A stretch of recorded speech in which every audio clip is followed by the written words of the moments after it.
Noti 809 con un boletín informativo.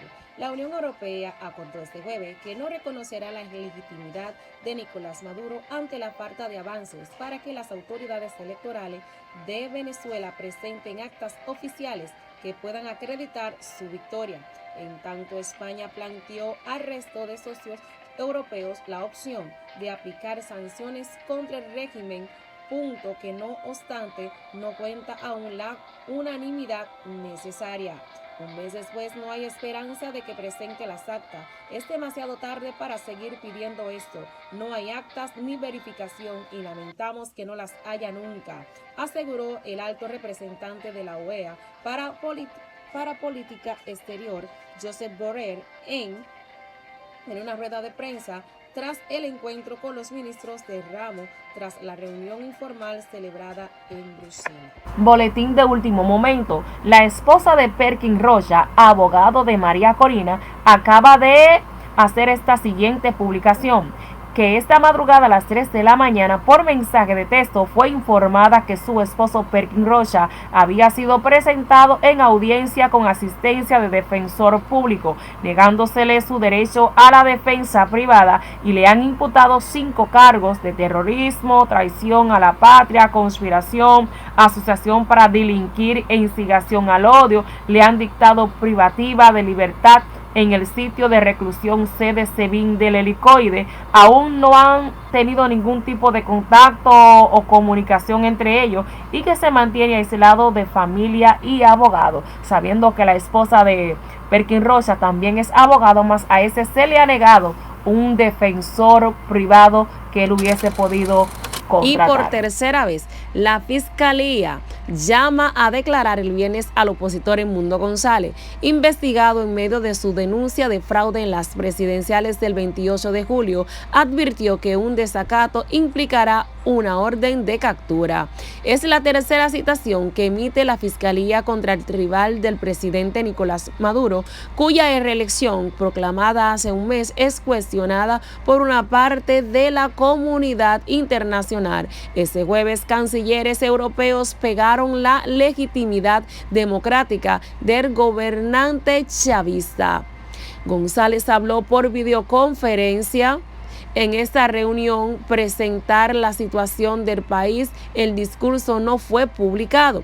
El embajador, que cumple 75 años, ya ignoró 2 citaciones anteriores esta semana por considerar que el Ministerio Público actúa como un acusador político que lo someterá a un proceso sin garantías de independencia y del debido proceso.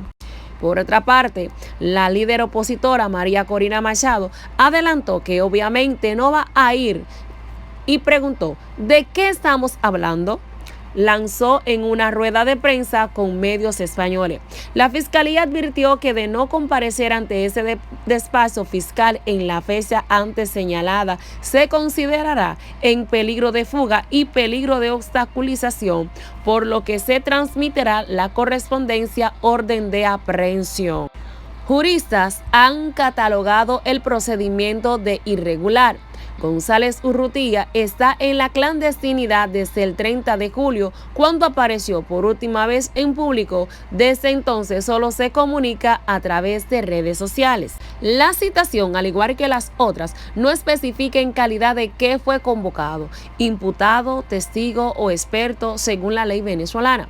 Habla de erradicar una entrevista en relación a los hechos que investiga ese despacho por la presunta comisión de usurpación de funciones y forjamiento de documentos públicos, delitos que pueden llevar en teoría a la pena máxima de 30 años de cárcel. No le puede reconocer. La citación está enfocada en el sitio web en el que la oposición publicó copias de más del 80% de las actas de votación que asegura aprueban la victoria de González el 28 de julio, el fraude de Maduro. Los documentos fueron destinados por el chavismo y la Corte Suprema ordenó una investigación luego de que convalidar el resultado oficial del Consejo Nacional Electoral (CNE), que proclamó vencedor a Maduro con un 52% de los votos, pero no publicó el detalle del escrutinio mesa por mesa como ordena la ley. La victoria electoral que él proclama no ha sido probada, insistió el jefe de la diplomacia europea, Josep Borrell, durante la reunión con ministros de Exteriores, y como no ha sido probada, no tenemos por qué creerle. Y si no creo que haya ganado las elecciones, no le puedo reconocer la legitimidad democrática que dan las elecciones. Estados Unidos y varios países de América Latina tampoco reconocen la victoria de Maduro, que blindó su gabinete con Diosdado Cabello de la ala más dura del chavismo como ministro del Interior. Maduro ha pedido cárcel para él y para Machado. También en la clandestinidad. Lo responsabiliza además de hechos de violencia en las protestas postelectorales que dejaron 27 muertos, 2 de ellos militares, casi 200 heridos y más de 2.400 detenidos, un centenar de ellos menores de edad. Usted escuchó bien, menores de edad. El fiscal general Tarek William Saab ya había anunciado una investigación penal contra ambos por instigación a la insurrección militar tras un llamado a los militares a reconocer su victoria. El Tribunal Supremo de Justicia declaró en desacato al candidato al también ignorar un llamado a participar del proceso de certificación de la elección que él y expertos consideraron improcedente.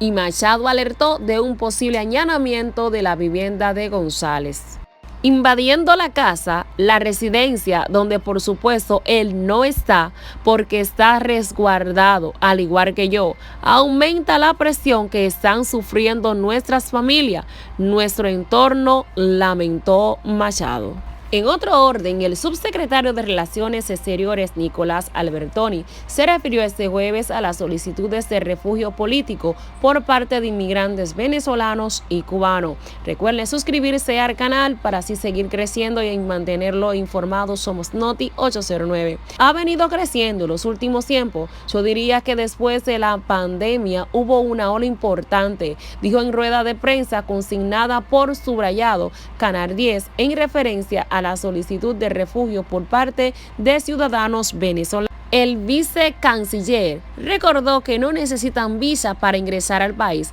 a diferencia de los ciudadanos de Cuba, quienes sí requieren el trámite. Con respecto a quienes emigren del país gobernado por Nicolás Maduro, aseguró que en total actual es de 3.800 solicitudes. Se han ido acumulando a lo largo del tiempo porque tenemos un grupo finito de personas para analizar cada caso, comentó en este sentido. Por otro lado, señaló que el caso de los cubanos se trata de 20.000 solicitudes. Además, Alberto puntualizó que debido a que los cubanos requieren visa, se dan casos en los que solicitan refugio político para poder entrar a Uruguay, lo que suele terminar en la negativa a su petición de asilo. El diario El País publicó más temprano que las solicitudes de refugio de venezolanos llegaron a números máximos desde el 2016. Ubicándose en 3.870 en el primer semestre de 2024, según datos de Cancillería. Tu canal informativo.